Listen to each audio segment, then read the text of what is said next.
Hello, రుచి అభిరుచి ఛానల్కి స్వాగతం. ఈరోజు మటన్ లివర్ కర్రీ తయారు చేసేద్దాం. ఇది చాలా అంటే చాలా రుచిగా ఉంటుంది. దీన్ని అన్నం, చపాతి, రోటీల్లో కూడా చాలా బాగుంటుంది. దీన్ని ఎలా తయారు చేసుకోవాలో ఈ వీడియోలో చూసేద్దాం. Let's start. ముందుగా మిక్సింగ్ బౌల్ తీసుకొని ఇందులో 1/2 kg లివర్ వేస్తున్నాను. ఒక 2 టమాటాలు సన్నగా తరిగి వేసుకోవాలి. ఉల్లిపాయలు 2 సన్నగా తరిగి వేసుకోవాలి. మిరియాల పొడి 1 టేబుల్ స్పూన్, కొద్దిగా అల్లం వెల్లుల్లి పేస్ట్, జీలకర్ర పొడి కొద్దిగా, పుదీనా ఆకులు కొద్దిగా, కొత్తిమీర కొద్దిగా, పసుపు 1/2 టేబుల్ స్పూన్, ధనియాల పొడి 1 టేబుల్ స్పూన్, కారం 1 టేబుల్ స్పూన్, గరం మసాలా కొద్దిగా, సాల్ట్ తగినంత వేసుకోవాలి చూసుకొని. వీటిని బాగా కలుపుకోవాలి.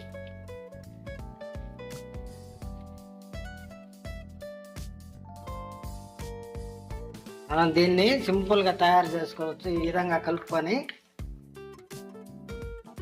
ఇప్పుడు బాగా కలుపుకున్నాము. దీన్ని ఒక 15 నిమిషాలు పక్కన పెట్టుకొని తర్వాత కర్రీని తయారు చేసుకుందాం. ఇప్పుడు 15 నిమిషాలు అయింది. మనం కర్రీ రెడీ చేసుకుందాం. స్టవ్ వెలిగించి పాన్ పెట్టుకున్నాను. అందులోకి 5-6 టేబుల్ స్పూన్లు ఆయిల్ వేసుకోవాలి.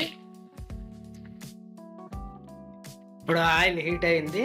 మనం కలిపి పెట్టుకున్న ఈ లివర్ని ఇందులో వేసేసుకోవాలి. వేసుకొని బాగా ఆయిల్ పైకి తేలేంత వరకు వాడ్చుకోవాలి.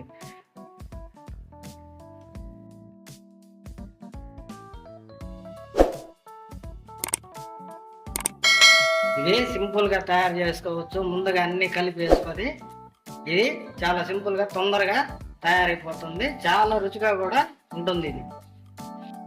ఇప్పుడు మూత పెట్టుకుందాం. అప్పుడప్పుడు మూత తీస్తూ కలుపుకుంటూ ఉండాలి.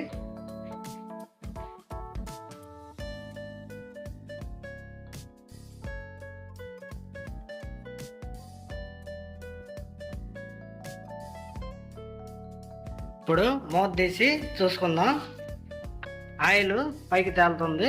ఇప్పుడు 1.5 గ్లాసు వాటర్ పోసుకోవాలి.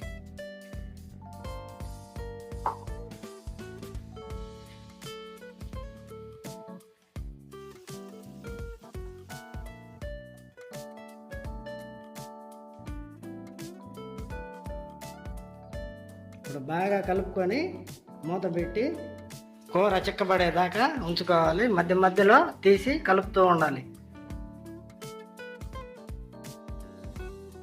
ఇప్పుడు మూత తీసి కలుపుకుందాం. ఇంకా చిక్కబడాలి. ఇంకా మళ్ళా కొద్దిసేపు మూత పెట్టుకుందాం. ఇప్పుడు మూత తీసి చూసుకుందాం. కూర బాగా చిక్కబడిపోయింది. చూడండి, మటన్ లివర్ కర్రీ రెడీ అయిపోయింది. మంచి కలర్ఫుల్గా గుమగుమలాడుతుంది. ఇక స్టవ్ ఆఫ్ చేసి అన్నంలోకి సర్వ్ చేసుకోవడమే. మీరు ఒక్కసారి ట్రై చేసి ఎలా కుదిరిందో కామెంట్లో పెట్టండి. ఈ కూర మీకు నచ్చినట్లయితే ఒక లైక్ కొట్టి సబ్స్క్రైబ్ చేసుకోండి. మరలా మంచి రెసిపీతో నెక్స్ట్ వీడియోలో కలుద్దాం. Thanks for watching. బాయ్.